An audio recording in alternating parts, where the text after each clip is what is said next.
Social awareness के इस episode में आप सभी का बहुत बहुत स्वागत है। मैं करीम अहमद सिद्दीकी एडवोकेट।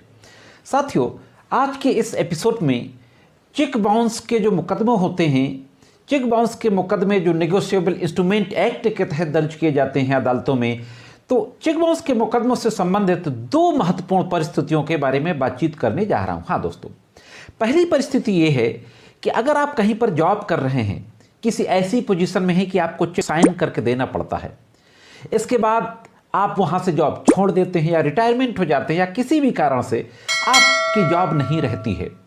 आगे चल के होता क्या है कि आपने अपने जॉब में रहने के दौरान अगर कोई चेक साइन की थी और वो चेक बाउंस हो जाती है अनफॉर्चुनेटली, तो उस बाउंस चेक को लेकर के आपके खिलाफ मुकदमा हो जाता है। तो उस सिचुएशन में लॉ क्या कहता है।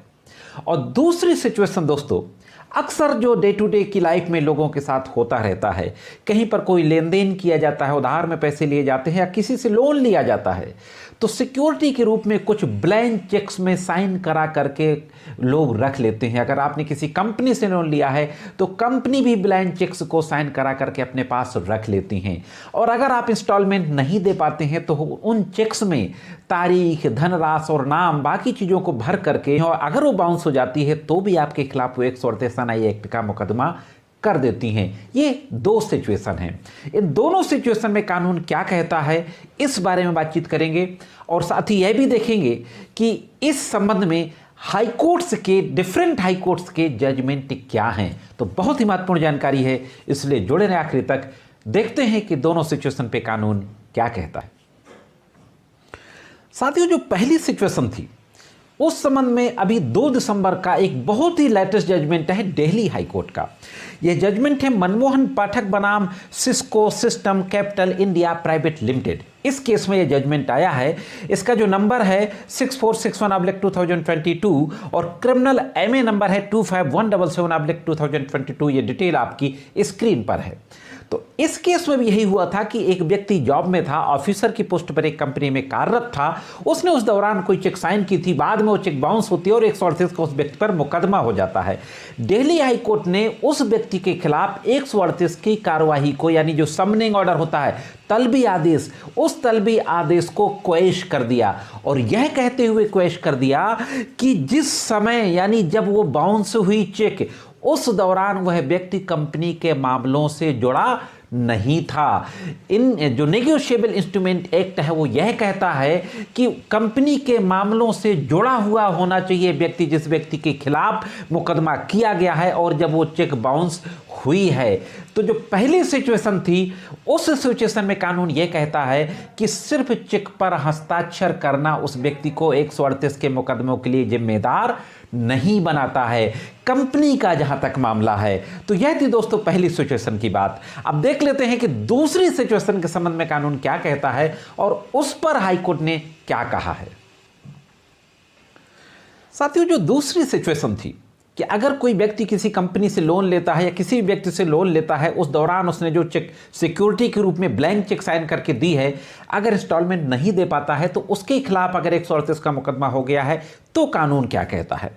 इस संबंध में मुंबई हाई कोर्ट का एक जजमेंट है अभी 13 दिसंबर को।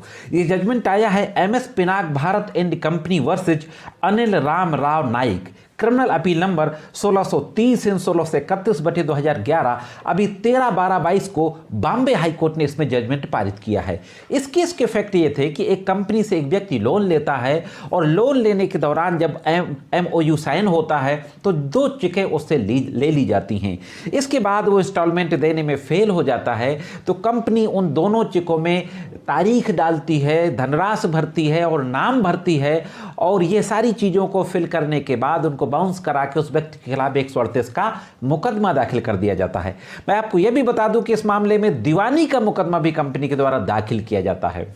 मजिस्ट्रेट के न्यायालय के द्वारा यह कहते हुए अभियुक्त को बरी कर दिया जाता है कि इसमें पहली बात तो दीवानी का मुकदमा चल रहा था और दूसरी बात, चेक में जब बाकी जानकारियां फिलअप की गईं, यानी तारीख, धनराशि और नाम, तो उसकी सहमति अभियुक्त व्यक्ति से नहीं ली गई, यहां तक कि उसको सूचना भी नहीं दी गई। इस प्रकार से सेक्शन 87 जो नेगोशिएबल इंस्ट्रूमेंट एक्ट का कहता है कि जहां पर कोई मटेरियल अल्ट्रेशन हुआ है, उसमें अगर कॉमन इंटेंशन नहीं है तो मटेरियल अल्ट्रेशन शून्य हो जाता है, नेगोशिएबल इंस्ट्रूमेंट को वह जीरो बना देता है। यह कहते हुए मजिस्ट्रेट की कोर्ट ने बरी कर दिया था। मजिस्ट्रेट की कोर्ट के उस बरी आदेश के खिलाफ मुंबई हाई कोर्ट में ये दोनों क्रिमिनल अपीलें दाखिल की गई थी, जिनकी डिटेल अभी मैंने आपको बताई। अब देखते हैं कि मुंबई हाई कोर्ट ने इन अपीलों में पूरी बहस सुनने के बाद क्या कहा। साथियों, मुंबई हाई कोर्ट के द्वारा पूरे केस को, फैक्ट को देखा जाता है और कानून को देखा जाता है, और यह सब देखने के बाद सेक्शन 87 नेगोशिएबल इंस्ट्रूमेंट एक्ट का उसकी रोशनी में यह कहा जाता है कि जो मजिस्ट्रेट की कोर्ट ने, ट्रायल कोर्ट ने जो यह ओपिनियन होल्ड की है, यह जजमेंट दिया है कि चूंकि जो चेक में अल्ट्रेशन हुआ था, यानी जो नाम, धनराशि वगैरह, डेट वगैरह भरी गई थी, उसमें कॉमन इंटेंशन नहीं था। चेक जिसने जारी की थी उसकी सहमति नहीं ली गई थी, उसको सूचना भी नहीं दी गई थी, लिहाजा मजिस्ट्रेट का आदेश सही था। ऐसी स्थिति में अभियुक्त व्यक्ति के विरुद्ध 138 का मुकदमा चलाने की अनुमति नहीं दी जा सकती है, जबकि चेक में बाकी डिटेल उसकी सहमति से और उसकी जानकारी के बिना भरी गई है।